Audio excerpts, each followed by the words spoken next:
Doğa ananın sana verdiği yumurta dişini kullanarak yumurtadan çıkmayı başardın. Yumurtadan çıkmayı başardın başarmasına da burası aşırı karanlık. İçgüdüsel olarak tependeki toprağı kazmaya başladın. Ama içeride öyle bir nem ve sıcaklık var ki diğer bebeler doğup seni yemeden ya da sen onları yemeden önce bütün bu toprağı kazıp çıkmak aşırı zor. Bir şekilde çıktın o kara delikten. Bravo. Çıktığında yumurta dişin düşüyor. Çünkü genetik olarak sadece yumurtanı çatlatmaya programlı. Nereye geldim lan ben böyle diye düşünüyor olabilirsin. Sırası değil. Bak, annen ve baban sana doğum günü partisi ayarlamış. O kadar kazdın, yoruldun ve terledin. Bir pastayı hak ettin. Bravo. Ucuz atlattın. Unutma, komodo ejderleri ufak atıştırmalıklara asla hayır demez. Kendi evlatları olsa dahi. Neyse, ağlama da en yakın ağaca tırman hadi. Buraya iyice bir bak. Önümüzdeki birkaç yıl boyunca burası senin kendi türünden saklanacağın böcek ve kertenkelelerle, arada bir de denk gelen şanssız kuşlarla ve onların yumurtalarıyla besleneceğin yer olacak. Alışsan iyi edersin. Epey bir güçlenip büyüyene kadar bu ağaçta takılıp saltanatının planlarını yapacaksın. Şimdi doğduğun ilk 5 dakikanın kısa bir derlemesini yapacak olursak, yumurtadan çıkamazsan öldün. Ebeveynlerin doğum günü partisine aldanırsan öldün. Yakınlarda ağaç bulamazsan bil bakalım ne oldu. Öldün. Tüm bu zorluklara rağmen bu aşamaya gelmiş olman takdire şayan tabi. Doğa ana sana doğduktan sonra hayatta kalman için gerekli olacak tüm teçhizatları vermiş. Yumurtayı kırmak için diş, kazmak için yeterli pençeler, büyük biraderlerden kaçıp ağaçlara tırmanabilmen için harika refleksler. Üstüne üstlük bir de o ağaçta saklanıp yıllarca yaşayabilmen için kamuflajlı bir deri. Tüm bunlar seni bir hayatta kalma makinesine çeviriyor. Ama bunları doğru kullanamazsan ne olur biliyor musun? Öldün. Helal bu arada. Dünya üzerinde kaç tane canlı doğduktan dakikalar sonra tüm bu badireleri atlatıp bir ağaç evde yaşayabilir ki? İşte bu yüzden bu adanın besin zincirinin en tepesinde sen olacaksın. Aslan parçası. Hikayemize dönecek olursak saklanmalı, karnını doyurmalı, tecrübe kazanmalı ve hazırlık yapmalısın. Günler bu şekilde geçip gidiyorken senin yeni doğmuş halinki gibi gelen ve sığınacak liman arayan komodo ejderlerini şamarlayıp geldikleri yere geri gönderiyorsun. Aynı zamanda senden yaşça büyük komodo ejderlerini de olağanüstü reflekslerinle def etmeyi başarınca diyorsun ki benden olmuş. Artık inmem gerekiyor. Zaten bu aptal böceklerden de bıktın artık. 5 yaşındasın. Aşağı inip saltanatımızı icra etme macerasına başlamadan önce videonun sonunda çıkacak hayvanlardan birini yorumlarda belirterek sıradaki videonun konusunu belirleyebilirsin. Şimdi hikayemize dönelim. Yıllardır ağacın tepesinden gözlemlemiş olduğun toprakları avare avare dolaşıp keşfetmektesin. Bu yeni tecrübe ne kadar keyifli gelse de şu çok göze batmama işini unutma. Çünkü onlar her yerde ve aç. Her neyse. Komodo adasının amansız topraklarındasın. Artık daha güçlü ve daha özgüvenlisin. Ama dışarısı da bir o kadar çetin. İlk günler beslenme işi sandığından daha zor. Ağaçtayken böcektir, kertenkeledir, kuştur bunlar ayağına geliyordu. Fakat şimdi gerçekten de kıçını kaldırıp bir şeyler avlaman gereken bir döneme girdin. Aslında henüz yeterince büyümemiş olsan da çok fazla seçeneğin var. Önden söyleyeyim bu arada. Senin de iki önceki videoda anlattığım ataların T-Rex'ler gibi etçil bir yapın var. Öyle bitkiyle falan işin yok yani. İşte şu anlık yiyebileceğin şeyler. Yaban fareleri, yakalayabilirsen kuşlar, kurbağalar, leşler, yaban tavukları ve ufak komodo ejderleri. Yamyamsın da neyse, bir şey demiyorum.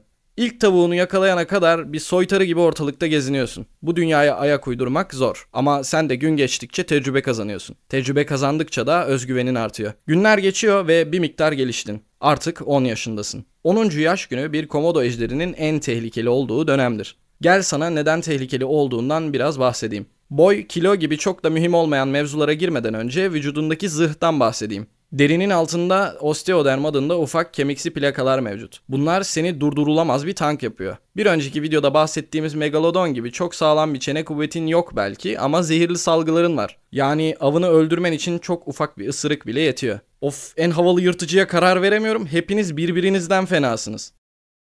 Boyun 2,5 metre. Bu seni dünyanın en büyük kertenkelesi yapıyor. Sanki bir dinozor zaman makinesine atlamış da zamanımıza gelmiş gibi.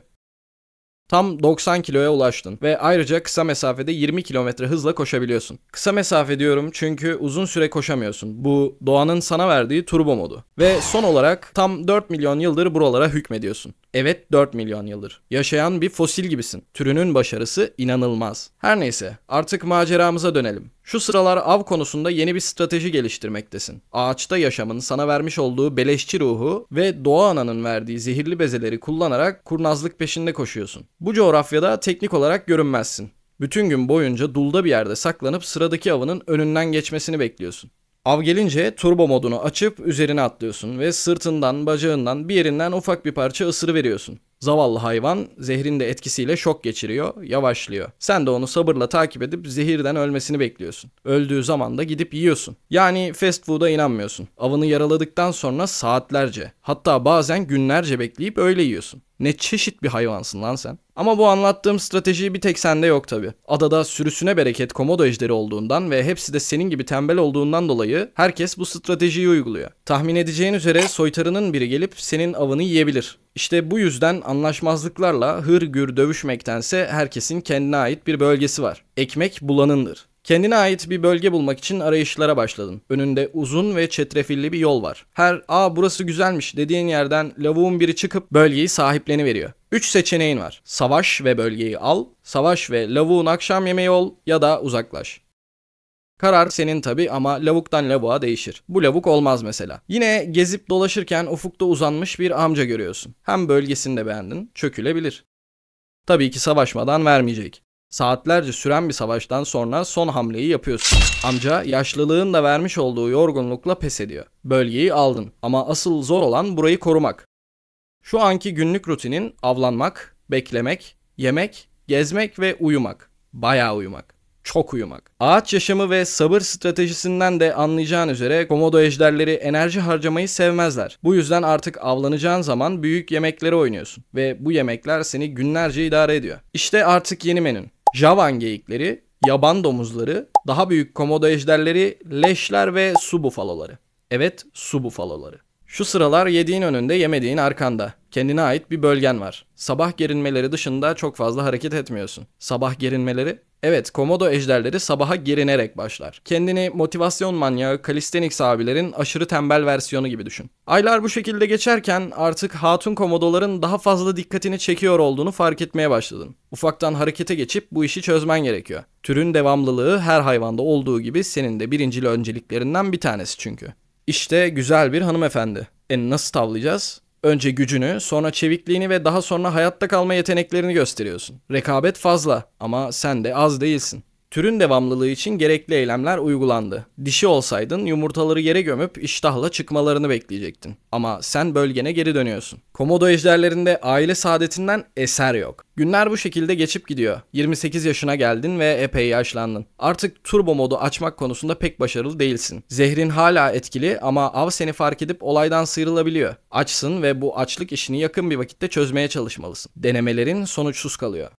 Yere uzanıyorsun, yoruldun ve daha fazla denemek istemiyorsun. Derken ufukta bir karartı gördün. Sana doğru geliyor. Ağzının suları akmaya başladı bile. Hemen ayağa kalkıyorsun ve bu şanssız karartıyı daha net görmeye çalışıyorsun. Gelen şey genç bir komodo ejderi. Senin bölgeni beğenmiş ve çökmek istiyor. Tabii ki savaşmadan vermeyeceksin. Saatlerce süren bir çatışmadan sonra çok yorulduğunu fark ettin. Buraya kadarmış. Kazanamayacağını düşünerek kendini toprağa bırakıyorsun. Ne de olsa bu bir döngü. Elbet bugün gelecekti ve sen de bunu biliyordun.